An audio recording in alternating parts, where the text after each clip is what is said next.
오늘은 이제 부활주일입니다. 부활주일. 여러분, 사실은 교회 절기가 몇 가지가 있긴 한데 사실 최고의 절기가 부활이라고 말할 수 있습니다. 여러분이 알다시피 구약에는 토요일 날이 안식일이어서 늘 토요일 날 그렇게 모여 예배했습니다. 언제부터 주일날 예배 시간으로 바뀌었냐면 주님이 금요일 날 십자가에 못 박히고 3일 동안이니까 금, 토, 일, 주일 새벽에 부활하셨습니다. 그래서 사망을 이기고 죄를 이기고 사단을 이기고 부활한 이날부터 초대교회 때는 부활을 이제 기념하고 부활의 의미를 되새기기 위해서 주일날 초대교회 때부터 예배를 드리게 된 거죠. 그처럼 부활은 기독교 신앙의 가장 생명력 있는 절기가 이 부활주일이라고 할 수가 있죠. 여러분, 부활주일은 예수 그리스도가 죄를 이기신 날이요, 사망을 이기신 날이요, 사단을 이기신 승리의 날이 부활주일이다, 이렇게 말할 수 있죠. 여러분, 우리가 복음이라고 말할 때 복음을 헬라어로 유앙겔리온이라고 말하는데, 유앙겔리온이라는 뜻이 기쁜 소식을 전하다라는 건데, 고대 그리스의 군사용어로 전쟁의 성전보를 우리가 전쟁에 이겼습니다, 그때만 해도 무전기도 없고 그때만 해도 전화도 없고 그러니까 사람이 그 백성들이 전쟁에 어떻게 저 치열한 전선에서 이겼는지 어떻게 했는지 얼마나 초미의 관심이었겠어요. 그런데 그 백성들이 초조하게 기다리고 있는데 우리가 전쟁에 이겼습니다라고 할 때 유앙겔리온, 이 승리의 성전보가 복음이라는 원래 의미고 뜻이에요. 그 바로 이 부활주일이 그 의미하고 똑같은 거죠. 예수님이 죄를 이겼습니다. 예수님이 사망을 이겼습니다. 예수님이 사단을 이겼습니다 라는 이 승리의 소식이 바로 이 부활의 진정한 의미라고 말할 수 있죠. 스크린에 한번 다시 보면 복음이 뭐냐면 예수님이 우리 죄를 대속해서 십자가 지신 십자가와 그 모든 죄를 청산하고 사망을 청산하고 사단의 머리를 깨뜨리고 부활하신 저 두 가지를 합쳐서 복음이라 하죠. 주의 십자가와 부활을 어떤 의미로 합쳐서 복음의 진수죠. 그래서 저 내용은 곧 승리의 소식이라는 거죠. 죄를 이겼다는 소식, 사망을 이겼다는 소식, 사단을 이겼다는 소식인데, 그걸 다시 한번 성경 구절을 통해서 보면 첫째가 죄에 대해서 이겼다는 거죠. 인류가 아담 때부터 이 죄의 문제를 해결할 길이 없었는데 히브리서 9장 이제 26절에 그가 단번에 자기를 제물로 드려 죄를 없이 하셨느니라. 예수님이 십자가에 자기를 단번에 제사의 제물로 드려서 죄를 완전히 없애버린 것이라는 거죠. 두 번째는 사단 마귀에게 승리인데, 요한일서 3장 8절에 하나님의 아들이 나타나신 것은 마귀의 일을 멸하려 하심이라. 그래서 부활함으로 뱀의 머리를 깨뜨려 버린 것이죠. 그리고 세 번째는 사망의 승리로, 즉 고린전서 15장 55, 57절에서 사망아 너의 승리가 어디 있느냐, 사망아 내가 쏘는 것이 어디 있느냐, 우리 주 예수 그리스도로 말미암아 우리에게 승리를 주시는 하나님께 감사하노니 사망을 이겨버리고 부활하신 이 날이 바로 부활주일. 이게 부활주일에는 죄에 승리했고 사단 마귀에게서 승리했고 사망에서 승리한 날이 이 부활주일의 가장 핵심이라 이렇게 말할 수 있죠. 그래서 앞으로 좀 몇 주간에 걸쳐서 정말 이 복음, 승리한 복음이 뭔가를 알아야 우리가 그걸 누려갈 거 아니에요? 그 중에 오늘은 하나만 먼저 말씀드리려고 해요. 마태복음 27장 46절에 이런 구절 우리 고난주간에 보았죠. 제9시점에 예수께서 크게 소리 질러 이르시되 엘리 엘리 라마 사박다니 하시니 이는 곧 나의 하나님 어찌하여 나를 버리셨나이까 하는 뜻이라 이렇게 말씀합니다. 제9시는 지금 시간으로 하면 오후 3시예요. 예수님이 십자가에 숨진 그 어떤 의미로 시간이 제9시라는 오후 3시에 주님이 운명하시는 시간인데 운명하시기 전에 저렇게 크게 소리를 질렀다는 거예요. 엘리 엘리 라마 사박다니, 그 뜻은 나의 하나님 어찌하여 나를 버리셨나이까. 여러분, 예수님이 저렇게 절규하신 것은 하나님이 예수님을 버렸대요. 여러분, 우리에게 상처, 아픔 중에 버림받는 것처럼 큰 상처가 없어요.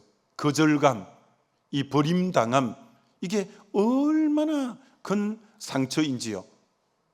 여러분, 하나님은, 하나님, 예수님, 성령님, 삼위일체 하나님은 영원부터 영원까지 한 번도 단절된 적이 없었어요.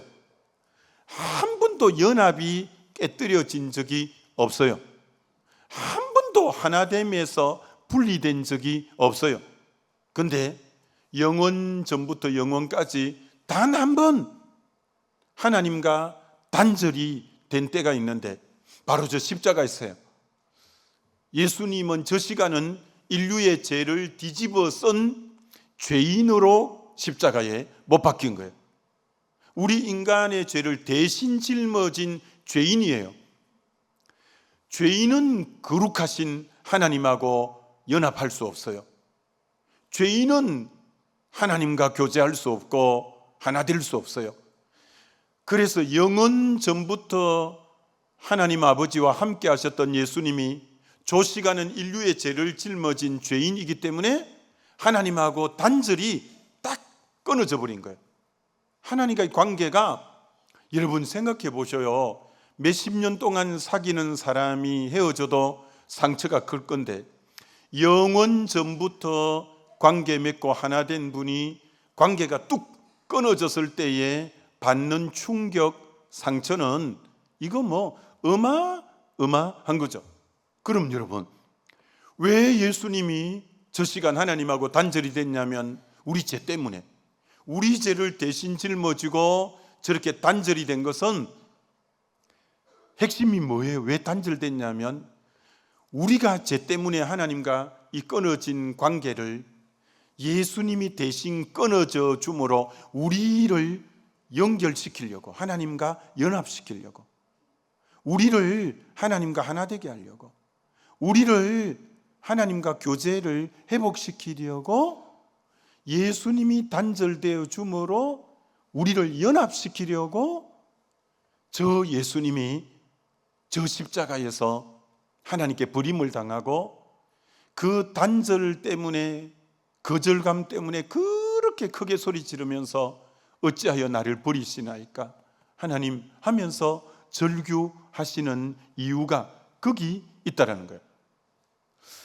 여러분, 우리 인간을 창세기 1장에 하나님이 천지를 창조하실 때 맨 마지막 6일 후반부에 모든 피조 세계를 다 만들어 놓고 맨 마지막 하나님의 형상을 닮은 사람을 만드셨잖아요. 하나님의 형상이 뭐죠? 하나님이 영이시라 요한복음 4장에 하나님은 영이신데 사람도 영적인 존재로 만든 거죠. 같은 하나님이 영이고 사람도 영적인 존재니까 교감이 되어지고 대화가 되어지고 연합이 되어지고 교류가 되어지죠. 그래서 창세기 3장에 아담아 부르니까 아담이 제가 벗었으므로 나무 뒤에 숨었나이다. 서로 대화하고 교제하잖아요. 그런 것처럼 하나님이 우리를 하나님의 형상으로 만든 것은 교제하려고, 연합하려고, 하나 되려고 우리를 하나님 형상으로 딱 만들었어요. 그런데 아담이고만 선악과를 따먹고 범죄하고 죄를 지어버린 거예요. 그래서 에덴 동산에서 쫓겨나가면서 하나님과 관계가 딱 끊어져 버린 거예요.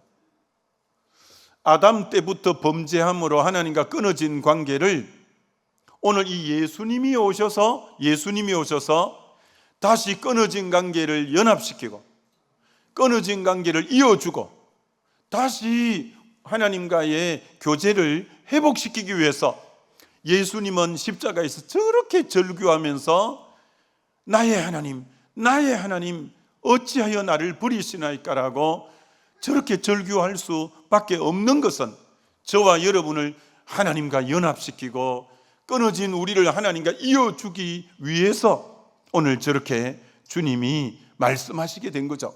자, 주님이 십자가에서 운명하실 때 어떤 일이 일어났냐면 마가복음 15장 37절로 38절에 어떤 일이 일어났냐면 예수께서 큰 소리를 지르시고 숨지시니라.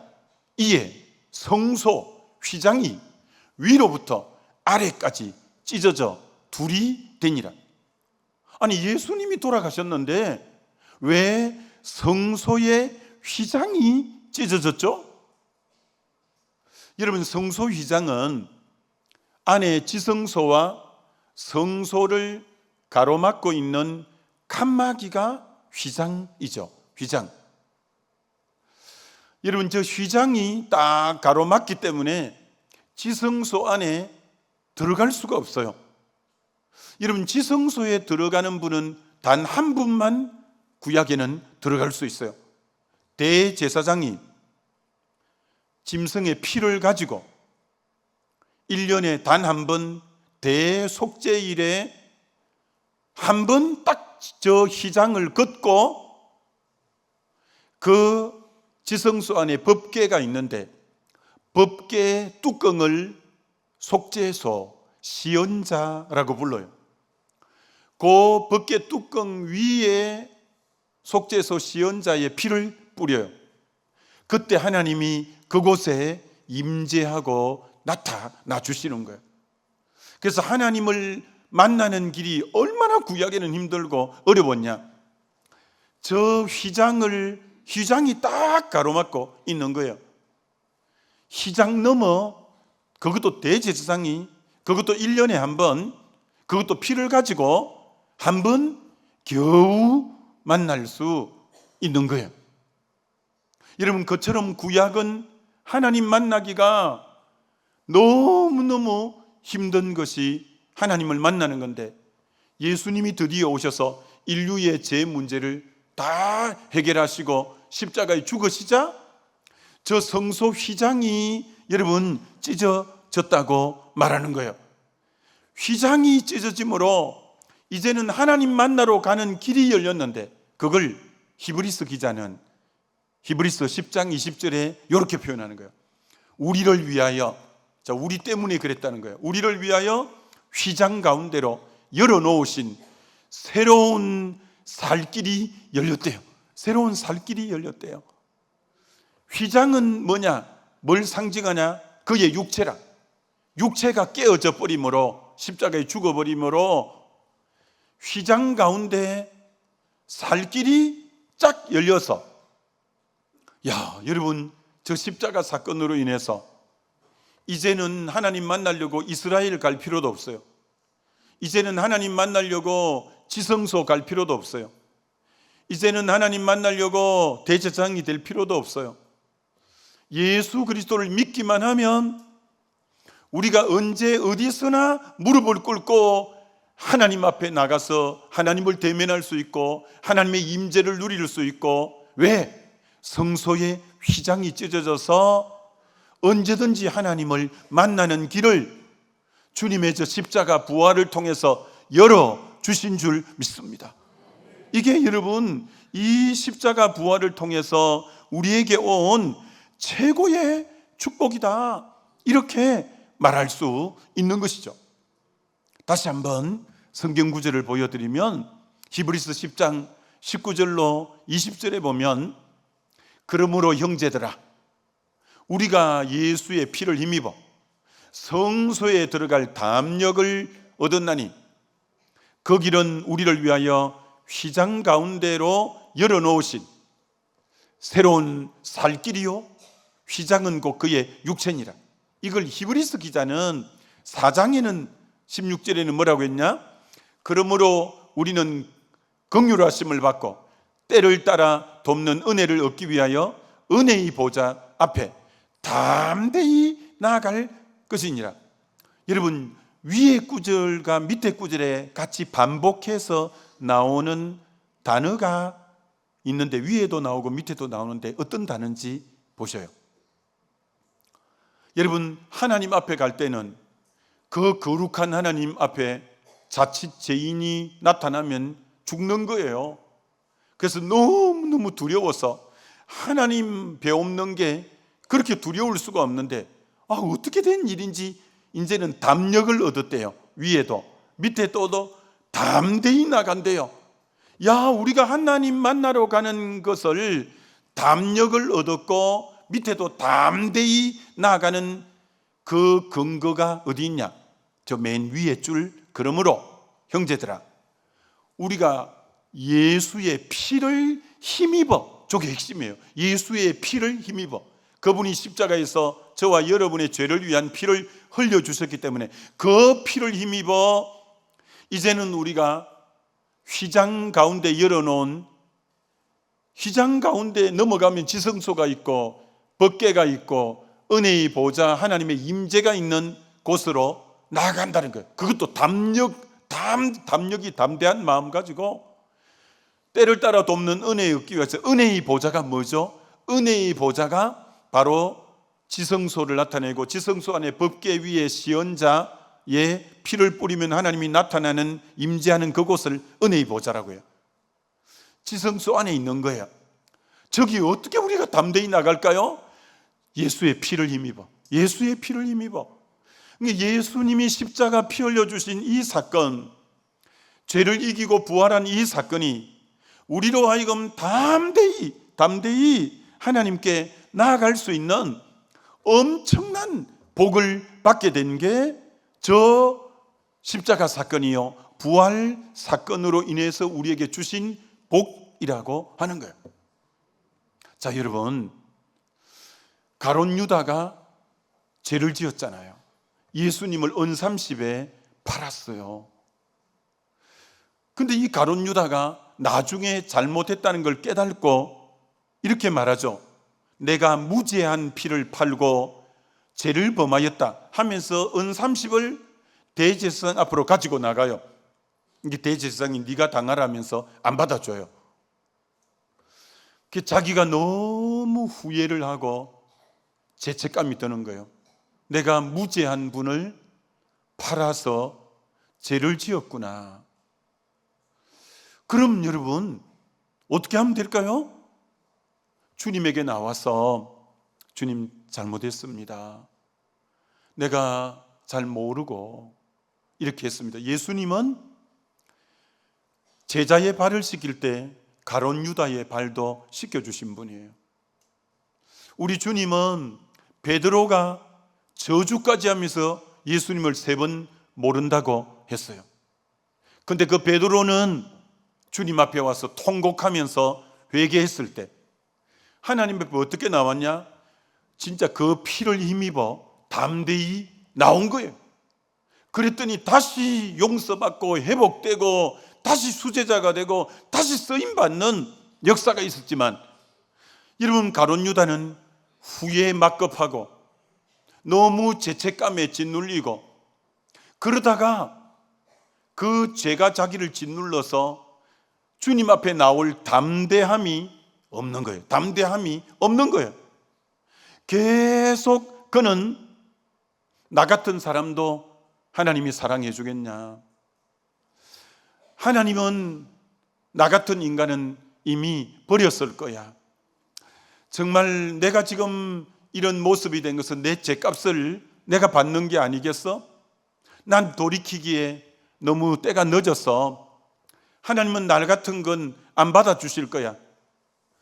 전적인 자기 생각에 꽉 잡혀서, 아니 예수 그리스도의 피를 힘입어 담대히 나가서 회개하면 살 길이 열릴 수도 있는데, 베드로처럼 오늘 얼마나 우리 중에도 주님이 이렇게 지금 십자가에 우리 죄값을 담당하고 그분이 돌아가시면서 성소 휘장을 찢어서 이제 그리스도를, 그 예수의 피를 힘입어 담대히 은혜의 보좌 앞에 나가, 너 나 만나면 다 해결될 수 있어 라고 하는데, 여러분 안에 주님의 그 십자가를 바라보지 않고 자기를 바라보면서 나 같은 거 하나님 어떻게 사랑해 줄 수 있겠어?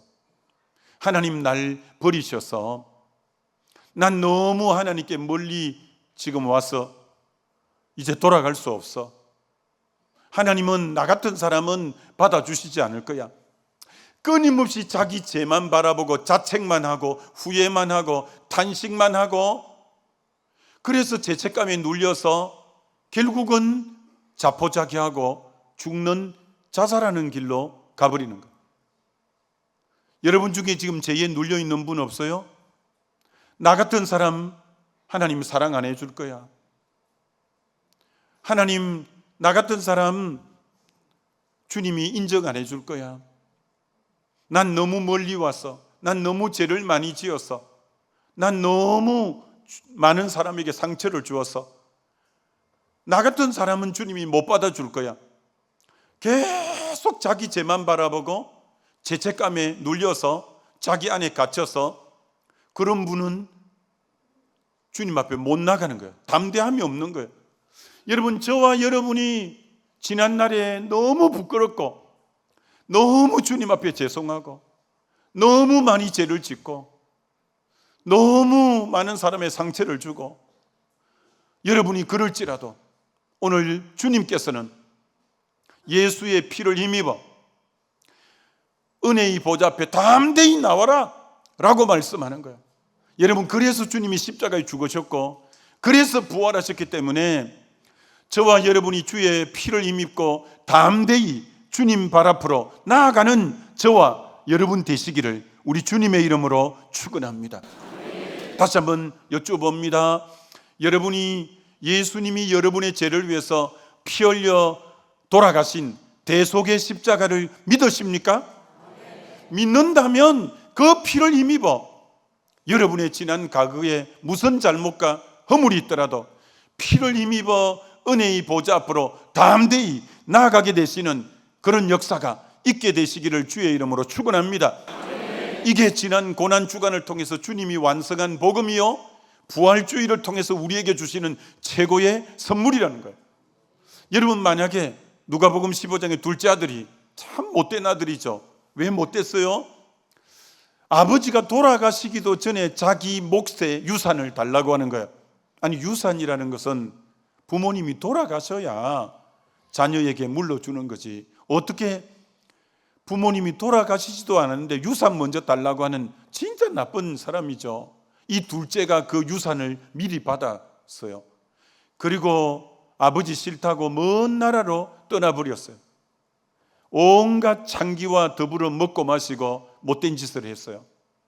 유대인은 원래 돼지고기도 안 먹고, 그런데 얼마나 비참했으면 돼지 우리에 들어가서 돼지를 치고 돼지가 먹는 지엄 열매로도 배불리 먹지 못하고 엄청난 고난 가운데 왔어요.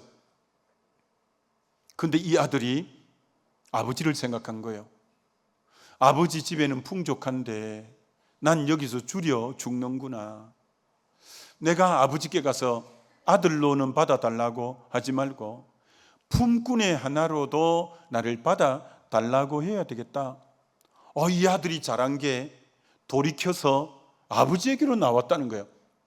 근데 아버지는 정말 상거가 먼데, 아들하고 거리가 먼데, 아버지가 진짜 버선발로 뛰어나와서 이 아들을 얼싸안고 제일 좋은 옷을 갖다 입히고, 그리고 언약의 반지를 끼우고, 종은 신발이 없는데 너는 내 아들이야 하면서 신발을 신기고, 그리고 마을 사람들을 불러 잔치를 베풀면서 죽었던 아들이 살아났고 잃었던 아들을 찾았다면서 그렇게 기뻐하는, 내가 예수의 피를 힘입어 담대히 나아가기만 하면 내가 지난날 실수하고 범죄하고 너무 부끄럽고 너무 죄송하지만 오늘 저와 여러분이 믿는 하나님은 저와 여러분을 정말 마치 탕자를 받아주는 아버지처럼, 마치 버선발로 뛰어나오는 아버지처럼 저와 여러분을 피를 힘입어 주님의 은혜의 보좌 앞에 나갈 때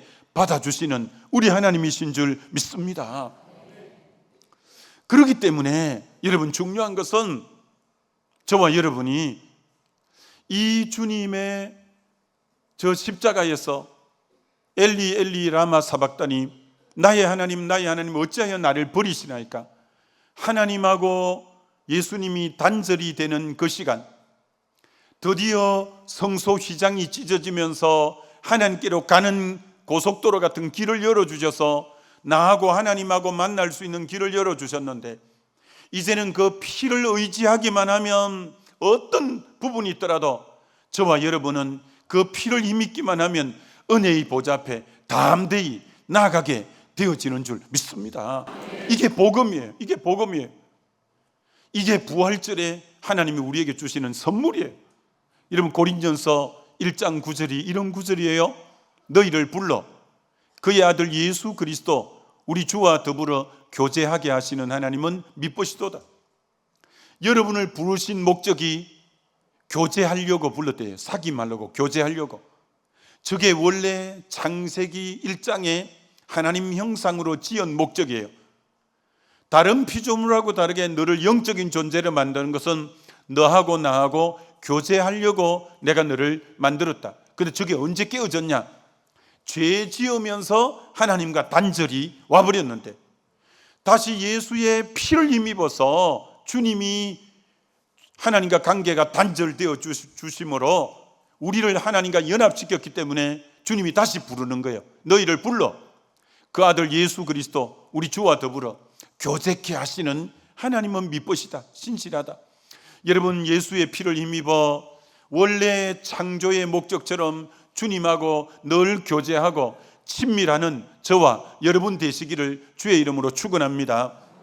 저렇게 십자가에서 엘리 엘리 라마 사박다니, 나의 하나님 나의 하나님 어찌하여 나를 버리시나 있고 단절될 때 그 몸부림치면서 절규했는데, 그래서 하나님께로 가는 휘장 가운데 이제 연합의 길을 열어줬는데 자기 자녀들이 하나님께 잘 안 나가고 있는 거예요. 교제하러 잘 안 가는 거예요. 그러면 우리 하나님이 얼마나 서운하고 십자가가 무색한 거예요. 나 너 위해서 하나님과 끊어지면서 너를 하나님과 연합시켜 줬는데 왜 안 나가고 있어? 너 왜 TV 앞에만 있고, 왜 벚꽃 구경만 가고, 너 왜 그렇게 개나리 구경만 가고, 너 왜 주님 은혜의 보좌 앞에는 왜 안 나가? 너 주님 앞에 나하고 교제하자라고 부르시는 주님이에요. 여러분이 진정한 부활을 의미를 안다면 주님 앞에 늘 가까이 친밀하게 나가 교제하는 저와 여러분 되시기를 주의 이름으로 축원합니다. 다시 히브리서 4장을 한 번 더 보여드리면, 히브리서 4장 여러분 저 9절에 보시면 이렇게 말씀하잖아요. 15, 16절에 우리가 하나님 앞에 나가야 될 이유를 몇 가지를 이렇게 말해요. 우리에게 있는 대제사장은 예수님을 나타내요. 예수님은 첫 번째, 우리 연약함을 동정하지 못하실 이가 아니요 연약함을 다 헤아려 주신다는 거예요. 지금 여러분 중에 연약함이 있죠. 어떤 분은 몸에 병이 있는 분이 있을 거예요. 어떤 분은 지금 경제적으로 굉장히 어려운 분이 있을 거예요. 어떤 분은 지금 자녀 문제 때문에 너무 힘들어하는 분이 있을 거예요. 어떤 분은 지금 직장 문제 때문에, 어떤 분은 지금 관계성의 문제 때문에 주님이 그 연약함, 네, 너 동정할 수 있어. 저걸 옛날 개역 한글에는 체휼이라고 했죠. 나 너 그 마음, 너 지금 그 형편, 요한복음 10장에 목자가 양을 안다고 했잖아요. 나 너 다 알아. 너 지금 어떤 상황인지 내가 알아. 주님이 먼저 내 연약함을 안다는 거예요. 두 번째, 모든 일에 우리와 똑같이 시험을 받으신 이로되 죄는 없으시니라. 여러분, 주님이 받으신 시험은 지금 여러분이 겪고 있는 고난하고는 견줄 수 없어요. 주님은 육체가 얼마나 고통을 당했습니까? 정신적으로 얼마나 제자들에게 배신당하고 얼마나 버림받아당한 정신적인 상처를 받았습니까? 영적으로 하나님께 지금 버림받까지 당하는 우리 주님은 전인격적으로 육체와 정신과 영혼 자체가 다 지금 시험을 받아서 고통이 뭔지를 절절히 아는 분이에요. 여러분, 이사야 53장에는 예수님은 우리의 질고를 아는 분, 병에 대해서 예수님은 실제로 이 땅에 계실 때 병을 앓은 분이라고, 우리의 질고를 아시는 분이라고 해요. 여러분이 지금 병으로 연약함이 있습니까? 그러니까 예수님은 우리의 연약함을 다 아시고 시험도 이미 예수님처럼 시험을 혹독하게 받은 분이 어디 있습니까? 그런 분이 뭐라고 하냐? 다시 한 번 더 그 구절 보여주세요. 그분이 여러분에게 이렇게 말해요. 때를 따라, 그렇다면 너 때를 따라 돕는 은혜를 얻기 위하여 너에게는 이런 때가 지금 필요하고 너에게는 지금 이런 때에 요게 필요하고 우리 각자가 때에 필요한 게 다 다를 거예요. 난 너 연약함 다 알아. 나도 그 시험 다 맛봐서 시험이 뭔지 알아. 그래서 너 지금 때를 따라 내가 은혜를 베풀 테니까 은혜의 보좌 앞에 담대히 나와. 내가 십자가 찜으로 휘장 가운데 문 열어놨어. 여러분, 주님 앞에 저 약속 붙잡고 다시 주님을 찾아 나가고, 낮에도 유대인은 1년 하루에 3번씩 나갔잖아요. 제자들도 그 전통을 그대로 이어받아서 늘 시간 되면 하나님 앞에 나갔잖아요. 왜 휘장 가운데 길 열어놓았는데 안 나가겠어요? 다시 말합니다. 주님 십자가 져서 운명하실 때 휘장을 찢어서 그래서 하나님께로 가는 길을 열어놓았으니까 이제 저와 여러분이 담대히 예수의 피를 힘입어서 내 연약함도 알고 시험이 뭔지도 다 아시는 분이 내가 때를 따라 너 도와줄 테니까 너 담대히 나와. 여러분, 은혜의 보좌라고 해요. 저 보좌가 늘 은혜의 보좌는 아니에요. 계시록에는 심판의 보좌예요. 7인의 심판, 7 나팔, 7 대접의 심판의 보좌예요. 지금은 심판의 보좌가 아니라 은혜 줄 테니까 은혜의 보좌다. 지금 너 은혜 받으러 나와. 은혜 받으러 나와. 너 은혜를 놓치면 나중에는 심판의 보좌를 맞닥뜨릴 수밖에 없어. 너 심판의 보좌 맞닥뜨리기 전에 은혜의 보좌, 내가 피 흘려 죽음으로 은혜의 보좌야. 너 은혜 줄 테니까 은혜의 보좌 앞에 나와. 내가 죽음으로 휘장 찢어서 길 열어주었지 않냐? 너에게 새롭고 살 길 열어주셨지 않냐? 여러분, 저 은혜의 보좌 앞에 나가서 마음껏 은혜를 덧입고 승리하게 되시기를 우리 주님의 이름으로 축원합니다.